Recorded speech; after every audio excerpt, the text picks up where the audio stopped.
हाम्रो सिक्किम प्रान्तकै सिक्किम राज्यकै भविष्य के होला त? We work for the student and die for the student.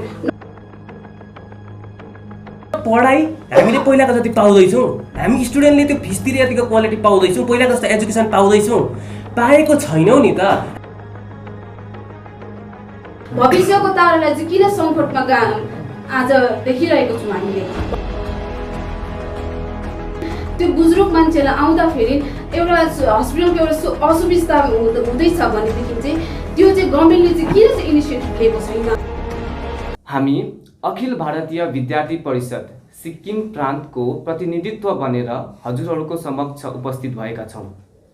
सर्वप्रथम मेरो नाम तारामान छेत्री, मेङली दक्षिण सिक्किमबाट र मेरो पढाइ नरबहादुर भण्डारी गभर्मेन्ट कलेजबाट बिकम गर्दैछु र अखिल भारतीय विद्यार्थी परिषदमा राज्य कला मञ्चको दायित्व निभाइरहेको छु।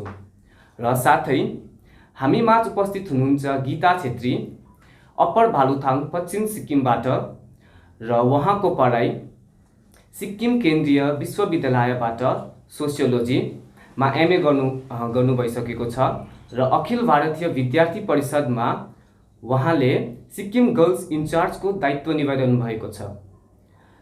साथै हामी माझ हुनुहुन्छ चेवन कोइराला, मार्चक पूर्व सिक्किमबाट र उहाँको पढाइ बिएड गरिसक्नु भएको छ र अखिल भारतीय विद्यार्थी परिषदमा उहाँले स्टेट जोइन्ट सेक्रेटरीको भार निभाइरहनु भएको छ। र अन्तिम हामी माझ हुनुहुन्छ तृष्णा छेत्री, उत्तरे पश्चिम सिक्किमबाट र उहाँ सिक्किम इक्फा युनिभर्सिटीबाट एलएलबी गर्नुहुँदैछ र अखिल भारतीय विद्यार्थी परिषदमा उहाँले स्टेट एक्जिक्युटिभ मेम्बरको भार निभाइरहनु भएको छ। र अब यस पछाडि मेरो मित्रहरूले आफ्नो मन्तव्य राख्नुहुनेछ। धन्यवाद। सर्वप्रथम नमस्कार यहाँ उपस्थित सबैजनालाई। र मेरो यहाँ अघि नै परिचित भइसकेको छ र पनि म तृष्णा छेत्री। आज यो पत्रकार सम्मेलन राख्नको मुख्य उद्देश्य चाहिँ के रहेको छ भन्दाखेरि हामी सिक्किम प्रान्तको प्रतिनिधित्व बनेर हामी 9 जना विद्यार्थीहरू सिक्किमबाट अखिल भारतीय विद्यार्थी परिषदमा 67औं अधिवेशन जुन चाहिँ जबलपुर मध्य प्रदेशमा 24 डिसेम्बर 2021 देखि 26 डिसेम्बर 2021 सम्म जुन चाहिँ भएको थियो र त्यहाँनिर चाहिँ कोभिड-19 को नियमलाई सक्त पालन गरेर जुन चाहिँ राष्ट्रिय अधिवेशन सुसम्पन्न गरिएको थियो। यो अधिवेशनमा के भयो, के कस्ता भयो, यो कुराहरू राख्नको लागि तपाईहरुको समक्ष हामी यहाँ उपस्थित भएको छौं। र यो अधिवेशनमा मुख्यतः यस प्रकारका कार्यक्रमहरू भएका थिए। सर्वप्रथम ध्वजारोहणबाट यो कार्यक्रम सुरु भयो र राष्ट्रिय महामन्त्री निधि त्रिपाठीद्वारा प्रस्तावना हुँदै अनौपचारिक सामूहिक चर्चा हुँदै त्यस दिनको कार्यक्रम समाप्त भएको थियो। दोस्रो दिन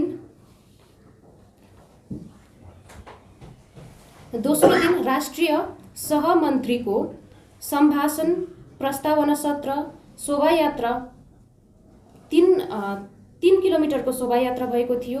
खुल्ला अधिवेशन लगायत सबै राज्यबाट आफ्ना वेशभूषा धारण गरी सांस्कृतिक कार्यक्रमद्वारा दोस्रो दिनको कार्यक्रम सम्पन्न भएको थियो।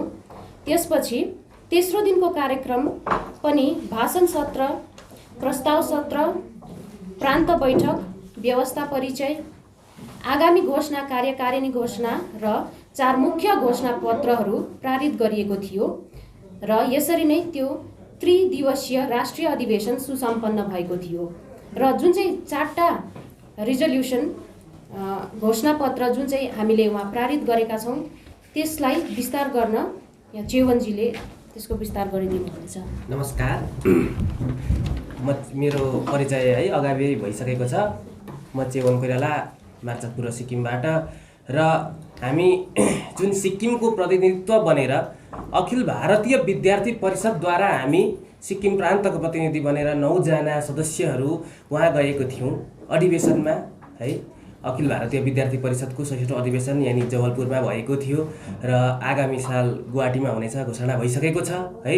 र गएको थियौँ, त्यहाँनिर धेरै प्रकारको घोषणा भयो र हामीले पनि धेरै प्रकारको, त्यसमा हामीले सिक्किममा पनि धेरै प्रकार भइरहेको घटित घटनाहरूको बारेमा पनि त्यहाँनिर चर्चा परिचर्चा राखेका छौँ। त्यो पनि अगाडि हामी राख्ने नै छु। र त्यहाँनिर चाहिँ हामीसँग हेर्नुहोस् घोषणापत्र पनि छ, यहाँनिर रेजुलेसन छ, डल्लै छ है। र यो मैले यहाँ आफ्नै पनि बनाइरहेको छु, यसैलाई चाहिँ यहाँ मैले मेरै नेपालीमा बनाइरहेको छु, यहाँ अङ्ग्रेजीमा छ।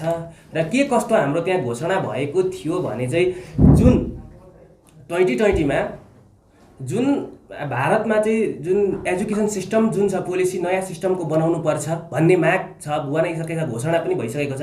र यसमा पनि हामी के गर्छौँ, अखिल भारतीय विद्यार्थी परिषदले सम्मान गरेको छ। र साथै के छ भन्दाखेरि चाहिँ जो नारी शोधार्थी यानि नारी शोधार्थीहरू जो रिसर्च पर्सनहरू हुनुहुन्छ नारीहरू, उहाँहरूलाई चाहिँ प्रसुति समयमा जुन 240 दिनको लिभ यानि अवकाश पत्र दिएको छ, यसमा पनि अखिल भारतीय विद्यार्थी परिषदले के गर्छ, सम्मान गर्छ भनेर भनिएको छ। र साथै अघिल्लो के भएको छ भन्दाखेरि जब कोभिड-19 को कारणले गर्दाखेरि हाम्रो भारतमा मात्र नभएर सारा विश्व त्रासित भयो महामारीको कारणले गर्दा, त्यतिखेर के भयो भन्दाखेरि सबै विद्यालयहरू, महाविद्यालयहरू, विश्वविद्यालयहरू के भए, स्तब्ध भए, बन्द भएन है।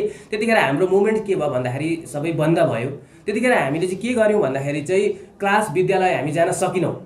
नसक्दाखेरि चाहिँ के भयो भन्दाखेरि अनलाइनको माध्यमद्वारा चाहिँ हाम्रो पढाइ भयो है। अब अनलाइनको द्वारा पढाइ त भयो, ओके ठिकै छ, राम्रो। तर हुँदा के भयो भन्दा परीक्षा पनि अनलाइनको माध्यमद्वारा भयो, सबैको भयो है। र जो क्वालिटी भएको स्टुडेन्ट थिए के भयो, उनीहरूको पनि पर्सेन्टेज त्यति नै आयो र क्वालिटी नभएको स्टुडेन्टहरूको पर्सेन्टेज पनि त्यति नै आयो। यसले गर्दाखेरि चाहिँ हाम्रो सिक्किमको शिक्षा पोलिसीमा आज सिक्किमको मात्र नभएर सबै भारतको शिक्षा पोलिसीमा आज हेर्नुहोस् त्यसको कति डाउन भएर आएको, शिक्षाको क्वालिटी जुन कति छ, कति डाउन भएर आएको छ। हामी आफै यो विचार गर्न सकिन्छ नि त, किनभने अनलाइनद्वारा विद्यार्थीलाई प्रश्न दिइन्छ है, गुगलमा हेऱ्यो एन्सर दियो। गुगलमा अहिले के चाहिँ हुँदैन, सबै त गुगलमा हुन्छ। यसको द्वारा परीक्षा गरेर आज के हुँदैछ भन्दा हामी विद्यार्थीको के हुँदैछ, क्वालिटी घटेर जाँदैछ। यो चाहिँ किन यस्तो हुँदैछ, हामीले यसको विचारमा पनि चर्चा गर्नुपर्छ। र अझै अरू हुँदा त के हुँदैछ भन्दा आज हेर्नुहोस्, हामी कलेजेस, विश्वविद्यालय, महाविद्यालयहरूलाई फिस जति तिर्नु छ पहिलाको जति नै तिर्दैछौँ, तर पढाइ हामीले पहिलाको जति पाउँदैछौँ, हामी स्टुडेन्टले त्यो फिस तिरे जतिको क्वालिटी पाउँदैछौँ, पहिलाको जस्तो एजुकेसन पाउँदैछौँ, पाएको छैनौँ नि त। हामी त फिस मात्रै तिर्दैछौँ नि त। र त्यसलाई पनि त्यो जति हामी फिस तिर्दैछौँ त्यति फिस तिरेको अनुसार हामीले एजुकेसन पनि प्राप्त गर्नुपर्छ। यसमा हामी स्टुडेन्ट, विद्यार्थी, शिक्षक, शिक्षिका लगायत जुन कलेज, विश्वविद्यालय, प्रशासन चलाउने प्रशासनिक महानुभावहरू पनि हुनुहुन्छ, उहाँहरूले पनि विचार गर्नुपर्छ। किन भन्दा यसको कारणले गर्दा हामीलाई शारीरिक मानसिक दुईटै तनाव हुन्छ। किन भन्दाखेरि रुममा बसेर एक लकडाउनको कारणले गर्दा रुममा बसेर एक्लै भएको कारणले गर्दा मानसिक दबाव हुन्छ र बाहिरभित्र हलचल गर्न पाइनौँ भने के हुन्छ भन्दा हाम्रो शारीरिक पनि अस्वस्थ हुन्छ।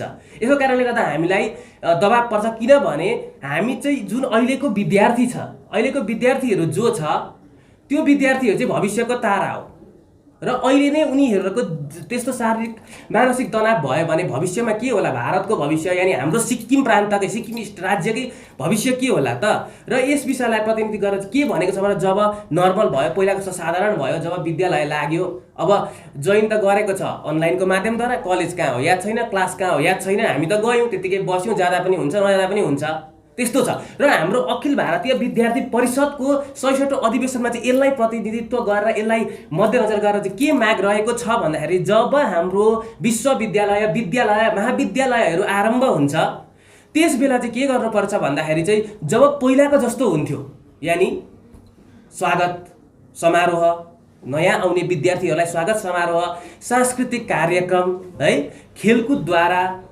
इत्यादि कार्यक्रमहरू गरेर चाहिँ विद्यालय आरम्भ गर्नुपर्छ भन्ने हाम्रो एउटा यो 66औं अधिवेशनमा माग रहेको छ। र अर्को मुख्य इस्यु हेर्नुहोस् है, हामीलाई पढाइले मात्र हाम्रोसँग चल्दैन, किनभने पढाइ सँगसँगै हामीले खेलकुदमा पनि हामी अगाडि बढ्नुपर्छ। तर आज हेर्नुहोस् 2020 भन्दा अगाडि र 2020 बादको पछाडिको खेलकुदको बजेट हेर्नुहोस् के छ भन्दाखेरि पहिलाको खेलकुदको बजेट भन्दा अहिलेको खेलकुदको बजेट चाहिँ के हुन्छ, घटेर आएको छ। पहिला हेर्नुहोस्, पहिला हाम्रो खेलकुदको बजेट कति थियो 2020 भन्दा अगाडि चाहिँ 282692 करोड यति थियो र अहिले 2021 र 22 को लागि बजेट कति खेलकुदको कति आएको छ भन्दा 259614 करोड र त्यसमा कति घटी भएको छ भन्दा 23078 करोड यति घटी भएको छ। भनेपछि आज हेर्नुहोस् खेलकुदलाई कति साह्रो चाहिँ घटाइयो, किनभने खेलकुद त हाम्रो मुख्य उद्देश्य हो नि त। बिहान एउटा कुनै विद्यार्थीले योगा गरोस् नगरोस् तर फुटबल खेल्न त जान्छ नि त अवश्य। तर फुटबल खेल्नु जानुको त्यहाँ हामीलाई खेल्न जानुको ठुलो उयो इस्यु छैन। हामीलाई त्यहाँनिर चाहिँ के चाहिँ छ भन्दा चाहिँ उसको शरीर चाहिँ स्वस्थ रह्यो नि त खेलकुदद्वारा चाहिँ। र आज त्यो खेलकुद हामी स्वस्थ रहने जुन खेलकुद विषय छ है, र यसलाई चाहिँ हामीले के गर्छौँ भन्दा चाहिँ यसलाई चाहिँ हामीले मध्यनजर दिएको छैनौँ। र यसलाई पनि जुन बजेट छ, जति पहिलाको हाम्रो बजेट आउँथ्यो खेलकुदको त्यति नै बजेट त्योभन्दा अझै बढाएर बजेट दिनुहोस् भन्ने हामीलाई सरकारप्रति यो पनि माग छ। र यति नै भन्दै सिक्किमको हामी प्रतिनिधित्व गरेर जो अधिवेशनमा गएको थियौँ र हामीले पनि वहाँनिर सिक्किम प्रान्तलाई पनि सिक्किम राज्यलाई पनि मध्यनजर गरेर हामीले एक दुईवटा माग राखेको थियौँ त्यहाँनिर, र यसको बारेमा हाम्रो गीता छेत्रीजीले भन्नुहुन्छ।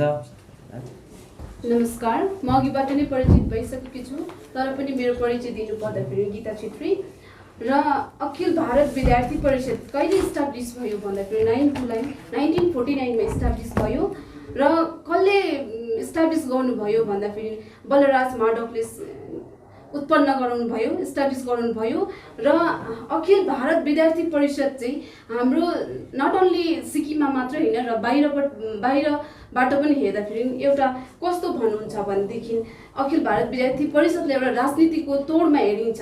तर हाम्रो अखिल भारत विद्यार्थी परिषद चाहिँ कुनै पनि जात जाति धर्म र राजनीतिमा जोडिएको छैन। हाम्रो अखिल भारत विद्यार्थी परिषद, हामी अखिल भारत विद्यार्थी परिषदले चाहिँ के गर्छ भन्दाखेरि अखिल भारत विद्यार्थी परिषदले चाहिँ वर्क फर द स्टुडेन्ट, हाम्रो विद्यार्थीको लागि काम गर्छ।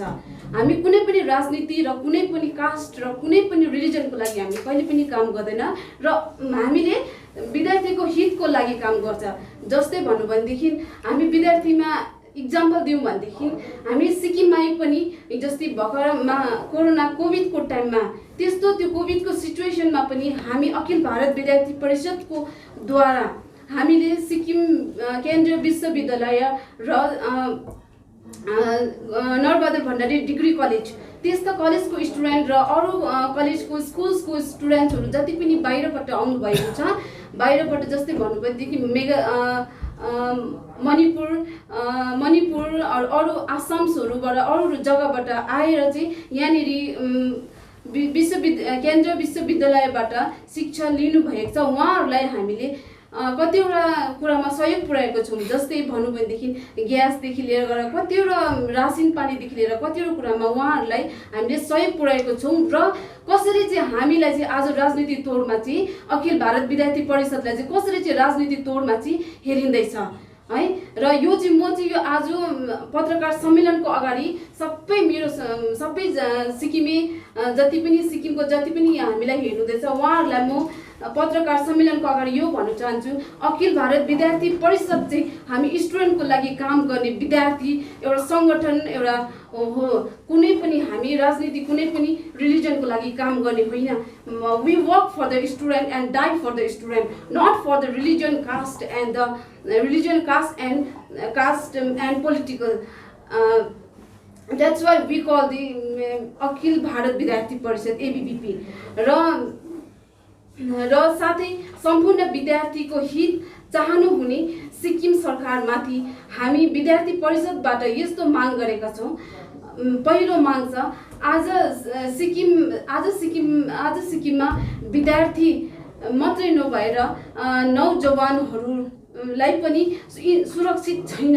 किन सुरक्षित छैन भन्नु भनेदेखि हाम्रो सिक्किममा चाहिँ के हुँदैछ भन्दाखेरि ड्रग्सहरू को सेवन हुँदैछ र यो सेवनको लागि चाहिँ हामीले चाहिँ यसलाई चाहिँ कसरी चाहिँ रोकथाम गर्नुपर्ने, सिक्किम सरकारले चाहिँ यो ड्रग्सहरू जसरी सेवन हुँदैछ त्यसलाई चाहिँ कसरी उहाँले कन्ट्रोल त अलरेडी गरिराख्नु भएको छ, उहाँ हेरचाह गरि नै राख्नु भएको छ। तर हेरचाह गर्दा गर्दै पनि हामीलाई कहिलेकाहीँ यस्तो महसुस हुन्छ कमी भए जस्तो लाग्छ। किनभनेदेखि थुप्रो खालको इन्सिडेन्टहरू हामी सिक्किममा देखिरहेको छौँ। त्यस्तो खालको इन्सिडेन्टहरू घट्नुको कारणले गर्दाखेरि हामी मा मात्रै नभएर हामी नौजवानको जो चाहिँ माथि हाम्रो लागि आज हामी जसले गर्दाखेरि चाहिँ सुरक्षित बसेका छौँ, बोर्डर लाइनमा बसेर उहाँहरू बसेर ड्युटी गरेर हामीलाई एउटा सुरक्षित पुर्याइदिनु भएको छ। उहाँहरूको लागि पनि हेर्दै उहाँहरूको मध्यनजर गर्दै हामीले केन्द्रीय सरकारलाई चाहिँ जब हामीले राष्ट्रिय अधिवेशन 24 टु 26 जनवरी जवाबपूर्ण भएको थियो त्यति बेला हामीले केन्द्रीय सरकारलाई यो माग गरेका छौँ कि त अखिल भारत विद्यार्थी परिषदको द्वारा यो माग गरेका छौँ हामीलाई चाहिँ जति पनि ड्रग्सहरू इस्युजहरू बढिरहेको छ त्यो इस्युजहरूलाई चाहिँ कन्ट्रोल गरिदिनुको लागि चाहिँ एउटा केन्द्रीय सरकारले पनि कडाभन्दा कडा कानुन कारबाही गरिदिनुहोस् भनेर हामीले यो माग राखेका छौँ। र अर्को के छ भन्दाखेरि चाहिँ दोस्रो माग चाहिँ हामीले के राखेको, दोस्रो माग आज म यो पत्रकार सम्मेलनको अगाडि के माग्न गइरहेको छु भन्दाखेरि म आफै अप्पर भालुथाङकी निवासी, वहाँनिर गेजिङ टु एउटा साक्योको एउटा रोड छ, त्यो रोडको कनेक्टिभिटी राम्रो छैन। कहिलेदेखि भन्नुहुन्छ भनेदेखि मे जुनको टाइमदेखि भनौँ भन्दाखेरि अब 1 वर्ष हुन आँट्यो, त्यो भित्र पनि त्यो रोडको एउटा कनेक्टिभिटी राम्रो छैन। किन राम्रो छैन भन्नु भन्दाखेरि तपाईँले चाहिँ त्यहाँनिर प्राय स्टुडेन्ट त्यो बाटोमा सफर गरिरहेको छन्, त्यो स्टुडेन्ट त्यो बाटोमा ट्राभल गरिरहेका छन्। त्यो गर्नु कारणले गर्दा त्यहाँका विद्यार्थीहरूलाई धेरै प्रब्लम उनीहरूले भोगिरहेका छन्। त्यसको लागि चाहिँ कुनै पनि मलाई जहाँसम्म लाग्छ आज एउटा अलिकति ठुलो पानी आयो, ठुलो पानी आउँदाखेरि अलिक भत्केर गइहाल्छ। किनभनेदेखि त्यहाँनिर चाहिँ यस्तो खालको माटो छ, त्यो माटो चाहिँ अलिकति पानी आयो बगेर गइहाल्यो। न त हामीलाई त्यहाँनिर ट्रान्सपोर्टेसनको सुविस्ता छ, न त कुनै पनि विद्यार्थीहरूलाई हिँड्नुको लागि सुविस्ता छ। त्यो पुरा वकेबल डिस्टेन्स हुनुको कारणले गर्दाखेरि त्यहाँका सासाना नानीहरूदेखि लिएर चाहिँ ठुला ठुला कलेज पढ्ने नानीहरूसम्मलाई चाहिँ सुविस्ता भएको छैन। र यो सुविस्ता नहुनुको कारणले गर्दाखेरि चाहिँ हामी एउटा अखिल भारत विद्यार्थी परिषदको द्वारा हामी जहिले पनि भनिन्छ नि स्टुडेन्टको लागि काम गर्ने हो भनेर, उहाँहरूको त्यहाँ जति पनि स्टुडेन्टहरू जति पनि सफर गर्नुभएको छ उहाँहरूको निम्तिको लागि चाहिँ आज म पत्रकार सम्मेलनको अगाडि यो माग गर्न चाहन्छु कि सिक्किम सरकारलाई त्यो रोड चाहिँ चाँडोभन्दा चाँडो राम्रोसँगले चाहिँ सिक्किम सरकारले चाहिँ हेरिदिनुहोस् भनेर। किनभनेदेखि हेर्नुहोस् त्यहाँनिर हामी एउटा अहिले युथहरू त त्यो बाटोमा सफर गरिरहेका छौँ भनेदेखि त्यो बाटोमा कुनै पनि बुजुर्ग मान्छेहरू आउनुभयो भनेदेखि त्यो बुजुर्ग मान्छेलाई आउँदाखेरि एउटा हस्पिटलको एउटा असुविस्ता हुँदैछ भनेदेखि चाहिँ त्यो चाहिँ गभर्मेन्टले चाहिँ किन चाहिँ इनिसिएटिभ लिएको छैन? त्यो चाहिँ गभर्मेन्टद्वारा चाहिँ सिक्किम सरकारले चाहिँ हामीलाई इनिसिएटिभ लिनै पर्छ भन्ने यो माग राखेको छु। र भन्ने गरिन्छ नि स्टुडेन्ट चाहिँ भविष्यको तारा भनेर, भविष्यको तारालाई चाहिँ किन सङ्कटमा आज देखिरहेको छौँ हामीले? भविष्यको तारालाई त सङ्कटमा राख्नु त भएन नि त। भविष्यको तारालाई त त्यहाँबाट त जसरी हुन्छ सहयोगमा गरेर हुन्छ, कसरी के गरेर हुन्छ सुविस्ता दिलाइदिनु पर्यो नि त। तर त्यहाँ चाहिँ धेरै असुविस्ता हुनुको कारणले गर्दाखेरि चाहिँ त्यहाँका विद्यार्थीदेखि लिएर गएर सम्पूर्ण त्यहाँका महानुभावहरूलाई असुविस्ता भइरहेको छ। यो चाहिँ मेरो आज सिक्किम सरकारलाई अखिल भारत भारतीय विद्यार्थी परिषदको तर्फबाट चाहिँ यही माग राख्न चाहन्छु। Thank you. वन्दे मातरम।